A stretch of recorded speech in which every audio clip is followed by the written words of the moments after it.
आज मी बनवते गरमागरम अशी ताकाची कढी। ही कढी जर जेवणाबरोबर असेल ना तर 2 चपातीच्या ऐवजी 4 चपाती खाल, एवढी टेस्टी बनते ही कढी। नक्की करून बघा आणि बनवली की इंस्टाग्रामवर मला फोटो टॅग करायला अजिबात विसरू नका। तर चला पटकन रेसिपीला सुरुवात करूया।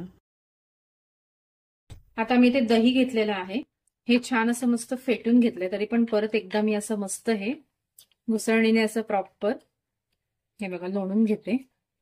त्याच्यानंतर आपल्याला याच्यामध्ये घालायचंय बेसन। बेसन पण छान असं मस्त मिक्स करून घ्यायचंय।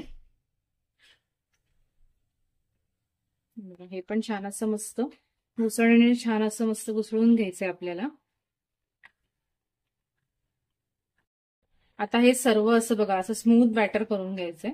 असं स्मूथ बॅटर झाल्याच्या नंतर थोडं थोडं याच्यामध्ये पाणी घालायचंय आणि ते पण छान असं मस्त मिक्स करून घ्यायचंय। थोडंसं आपल्याला पातळ करून घ्यायचंय आणि छान असं मस्त मिसळून घ्यायचंय। आता हे सर्व असं प्रॉपर मिक्स केल्याच्या नंतर आपण हे साईडला काढून घेऊया। ह्याच्यावर जे असतं थोडंफार जर थोडंसं पाणी घालून घेऊया, म्हणजे जे असेल एक्स्ट्रा ते याच्यामध्ये निघून जातं। आता आपल्याला सर्वात पहिले याच्यामध्ये घालून घ्यायचे तूप, कारण का आपल्याला ही तुपाची फोडणी द्यायची आहे। आता तूप हलकसं गरम झालं की ह्याच्यामध्ये घालूया आपण लसणाची काप। हे छान असे मस्त आपल्याला फ्राय करून घ्यायचे, मस्त अशी परतवून घ्यायची। थोडासा लसूण व्हायला जरा तुपामध्ये वेळ लागतो, तुम्ही लक्षात ठेवायचे, कारण का तुपात लसूण पटापट असा कुक नाही होत। आता आपला लसूण थोडासा लालसर झालाय, तर आपण त्याच्यामध्ये घालूया जिरं, त्याचबरोबर मोहरी आणि कढीपत्ता। हे छान असं मस्त परतवून घ्यायचंय। त्याला जास्त तूप घालायचं नाहीये, कमी तुपामध्येच ही कढी करायची आहे, ताकाची कढी। त्याचबरोबर याच्यामध्ये मी घालते कोळसा। आपल्याला कोळशाची कढी करायची, त्याच्याकरता मी ते थोडासा कोळसा घातलाय। त्याचबरोबर दगडफूल आणि ही मिरची, ही मी जाड मिरची घेतली, तुम्ही ह्या जागी बारीक मिरची पण घेऊ शकता, पण त्याने काय होतं ना कढीनं खूप तिखट तिखट लागते, त्याच्यामुळे मी थोडीशी जाड मिरची घेतलीये।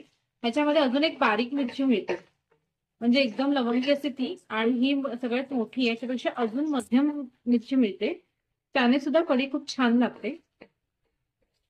पण मी ही मिरची घेतलीये। आता आपण छान असं मस्त परतवून घ्यायचंय। कोळसा घातल्याच्या नंतर आपल्याला 1 मिनिटाकरता असं झाकण ठेवून घ्यायचंय। आता झाकण काढून घेऊया आणि परत एकदा छान असं मस्त परतवून घेऊयात। आता आपण ह्याच्यामध्ये तेव्हा आपलं दह्याचं जे आपण ताक बनवलं होतं, प्रॉपर असं बॅटर केलं होतं बेसन टाकून, ते आपण हळूहळू असं घालून घेऊया त्याच्यामध्ये।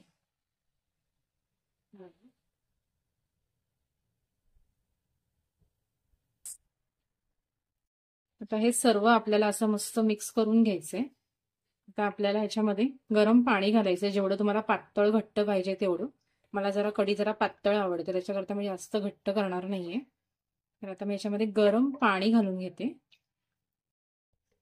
पाणी टाकून घेते याच्यामध्ये। आता मी त्याच दह्याच्या बाउलमध्ये थोडंसं पाणी घालून हे टाकून घेतलंय। अजून मला पाणी लागणार आहे, कारण का आपली कढी जी आहे ना ती उकळणार आहे, त्याच्यामुळे मी अजून पाणी टाकून घेते। हे छान आपल्याला सर्व असं मस्त मिक्स करून घ्यायचंय। आता याच्यामध्ये आपल्याला चवीनुसार मीठ घालून घ्यायचंय, त्याचबरोबर बारीक चिरलेली कोथिंबीर। आपण नंतर पण अजून कोथिंबीर घालणार आहोत, म्हणून मी ही थोडीच कोथिंबीर घातलीये।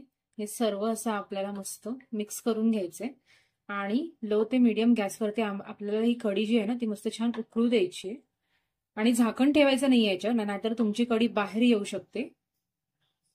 तर आता मी ह्याला स्लो ते मीडियम गॅसवरती असंच उकळू देणार आहे, आणि असं कंटिन्यू तुम्हाला कढीला असं मध्ये मध्ये असं हलवत राहायचंय।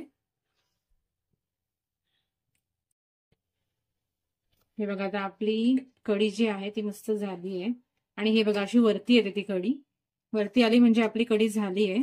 आता आपण याच्यावरती थोडीशी कोथिंबीर घालून घेऊया, आणि मी आता हिला एका बाउलमध्ये छान मस्त सर्व करून घेते। तर कशी वाटली तुम्हाला आजची ही रेसिपी? मस्त आहे की नाही? तर चला, अशा नवनवीन रेसिपी करता स्वरूपास किचनला लाईक, शेअर आणि सबस्क्राईब करायला अजिबात विसरू नका. भेटूया पुढच्या अशा एका नवीन रेसिपी बरोबर. थँक्यू.